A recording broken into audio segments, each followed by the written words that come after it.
Travelers with service pets outline issues flying from Boston that caused tears.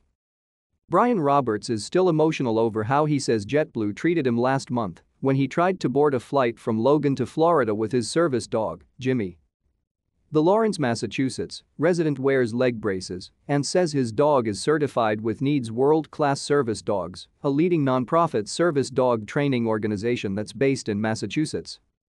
He said, "Well, you have to answer my questions. What does he do for you?"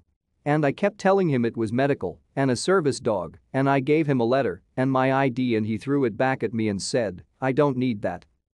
I can ask you anything I want," Roberts said of his encounter with a JetBlue employee in October. To stay up to date with latest top stories, make sure to subscribe to this YouTube channel by clicking the button above this video. Katy Ostroff from NEADS said Roberts isn't alone, despite following all of the rules. "We have clients who are in tears once they are trying to fly and believe they have done everything correctly," Ostroff said. Alicia Williams of Reading said Jose is a NEADS service dog for her 11-year-old son Jake, who has autism. She and her family also recently flew JetBlue to Florida. "JetBlue had all three of my children crying in the airport and it was completely preventable," Williams said. She recalled that, on October 7, a man noted that her family was traveling with a service dog. He said, "Do you have your paperwork?" I said, "Yup," and I unzipped Jose's vest and I handed it to him and he walked away and he came back and he said, "I'm sorry, you're not clear to fly today, that's not a real service dog," Williams said. Asked about the complaints, a JetBlue representative said it follows federal regulations to maintain a safe environment for everyone on board.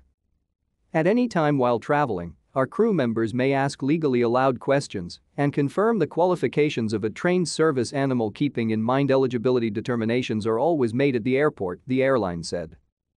Roberts, still upset Wednesday, said, "I didn't want to answer my medical questions, I don't think it's any of his business." In his case, he became so upset that he would have to crate Jimmy and put him in the belly of the airplane that he took another airline. In Williams' son's case, her family eventually boarded their flight. JetBlue apologized Wednesday for the delay. NEADS dogs are all accredited with the AUDI, or Assistance Dogs International, but both Roberts and Williams wish there were more training at airlines to educate workers on what organizations are actually accredited and which ones aren't. If you have a wheelchair or disability, you get a handicap placard to park in a handicap space.